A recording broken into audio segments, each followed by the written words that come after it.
I have a little treat for you guys out there. I believe that this message is a message of exhortation, something to encourage you guys. Because I had a dream last night as I was going to sleep. I was praying and I fell asleep. And many of you that have been following me, and I've told you that I've been a dreamer my whole entire life, as far as even before I was saved. The Lord would speak to me through dreams, as far as a lot of warning dreams. For example, I dreamt that I was going to be abducted at age 12 for something the night before the attempted abduction.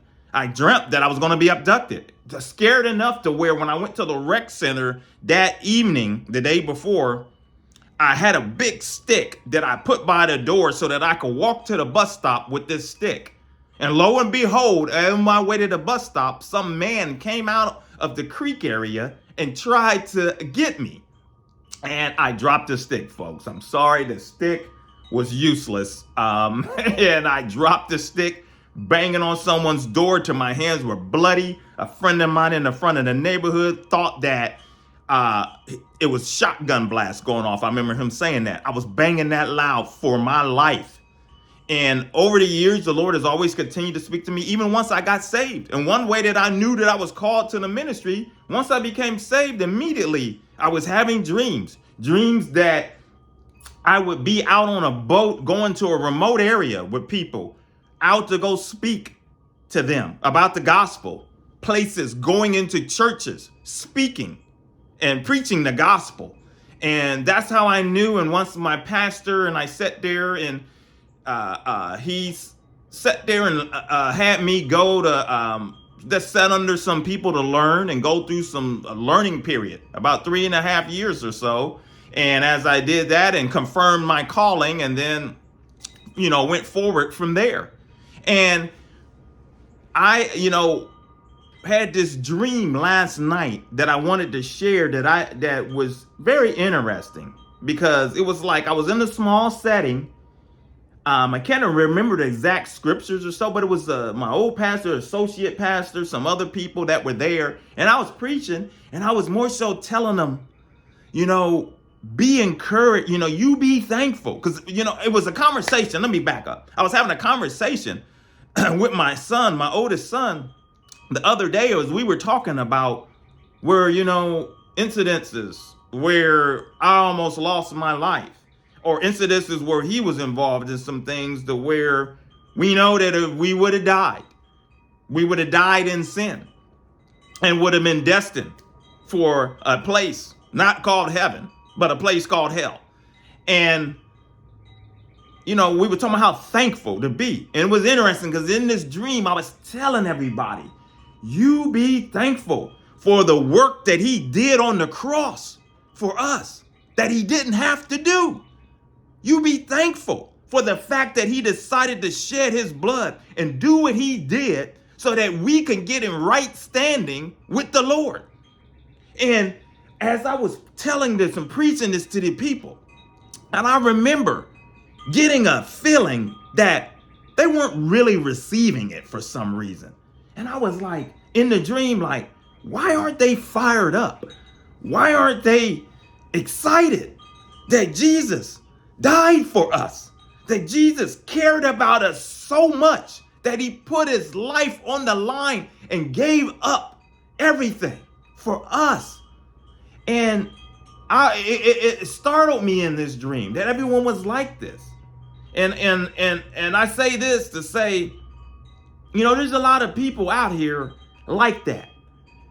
They didn't got delivered. They gave their lives to the Lord. They have moved forward spiritually, and somehow they have forgot of the goodness of the Lord and what he's done for them. And one thing I always tell my kids, and I tell myself, but I always tell my kids, I say, never, ever turn your back on the Lord and never forget what he's done for you. And I'll tell that to anybody. I will not forget the goodness and all of the things that he has done to dramatically changed my life, and the protections that he has put there, that grace and mercy and everything that he has displayed, that he didn't have to. It was a time when I was about 7, 8 years old. You back in the day, some of you may know, you go to the store and you have a note. And you give the clerk the note. It might be cigarettes on there, various things. And the clerk at the store will get everything on the list and put it in the bag. You give them the money, you get the change, and you come back home. That's how it used to be here in the States. I don't know, some of you, that my subscribers out there that's in other parts of the country, did you do anything like that? If you did, let me know. But I remember this man coming to the door saying, "Hey, when you come back, I want you to stop by. I got something for you." And, there was an old man in our neighborhood that stopped when me and my brother were playing in front of the neighborhood and give us candy sometime. And my aunt was okay with it. He was an old guy, real old humpback. He pulled out that bag of candy. As kids, you want candy. So I'm thinking that this guy was going to give me some candy possibly or something like that.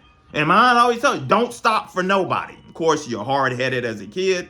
So I stopped by the door and came up there. He comes to the door, but for some reason, he couldn't get the deadbolt unlocked. He's fumbling with the door and, hold on. And he's got a butter knife in there and he's trying to get the door open. And I'm standing there for several minutes. And he's telling me, don't go nowhere. Don't go nowhere. Hold on. And after a little while, I started getting nervous and concerned about my, going to get in trouble.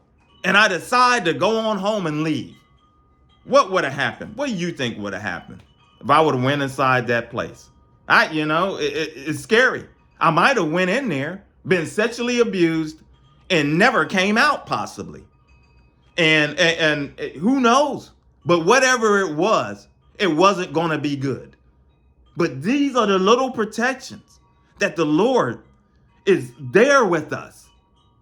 And we just somehow forget about some of the things that could have destroyed us, whether we were younger, older, or whatever, even before we knew him or even while we knew him.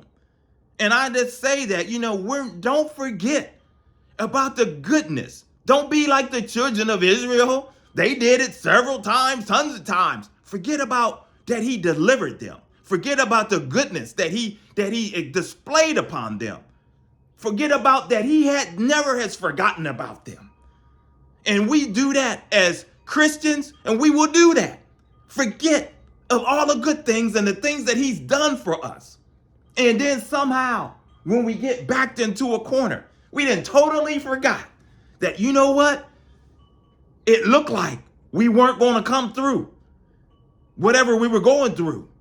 But you know what? When you look back, you got through. And you got through. And then for some of us, it's something that we're in and it's ongoing. And you haven't got through all the way yet. But he provides the grace and strength for you to sustain and continue to stand strong. And that's why I just thought I would share this. That bothered me in that particular dream of that, seeing that people were like that and resistant to somewhat the message of talking about the goodness of God and what he's done for us. So don't be discouraged. Be encouraged. Know that he loves us so much, and we're getting soon to the time where we're going to be celebrating the death, burial, and resurrection of him that decided to, there's no more sacrifices of calves and all of this, and priests going into a temple to have to, you got to give your sins to the priest, and he goes into the temple, and then if he ain't living right, he may not come out of the temple and things. So, you don't have to worry about that no more. We got somebody that we can go directly to with our troubles and our problems. And we don't have to rely on a priest. We don't have to rely on some so-called prophet that's on the YouTube? Because if you notice, as I close, most of their messages is about doom and gloom. Their so-called dreams. It's all of it, a lot of it's doom and gloom. And one thing I will say, as I've always said, the Lord is concerned not only, first about us spiritually, about working on us, getting ourselves right and working on our, and then being able to have ourselves to where we need to be so that we can be that example, be that light, and share the gospel message with others, starting with our family and friends and those closest to us. That's what we're supposed to be doing. But if you notice, their messages are about everything else. Oh, I saw something in the Arctic. Oh, something, China's currency is this. Oh, all these doomsday messages. Nothing to do with themselves, nothing to do with giving glory to God. All of the dreams that I've ever had, some of them, I know that they're personal chastisement dreams, possibly warning dreams to me personally, or something for my family member, a particular warning. And then, then sometimes you're just having dreams and it doesn't mean anything. And that's where these people get into their imagination and different things where they're that's out there, preaching falsehoods and things. So always remember that for those of you that decided to stick with this whole video, don't forget. It's easy to forget. It's easy to kind of brush it aside. It's easy to overlook some of the things. But man, there is so much. It's just so much. And I could share, and I'll share other things and videos upcoming and things. But, I look back so much. And, it's a blessing to be sitting right here in front of you guys right now with every single thing that I have went through. And it's rough. And I be thinking like, Lord, why me? Sometime, and I ain't gonna say sometime, all the time with a lot of things. But he's kept me here. I'm here for a reason. I'm here for a purpose. You're still here for a purpose. So don't allow the devil to discourage you and tell you that you don't mean anything. You don't have any type of purpose in life, that you're a loser. You'll never overcome this or that. You're an overcomer. You are an overcomer. Jesus overcame this world when he laid his life down. And because of what he did, you can walk in victory. Trust me. Until the next video, Evangelism for God. Take care. God bless.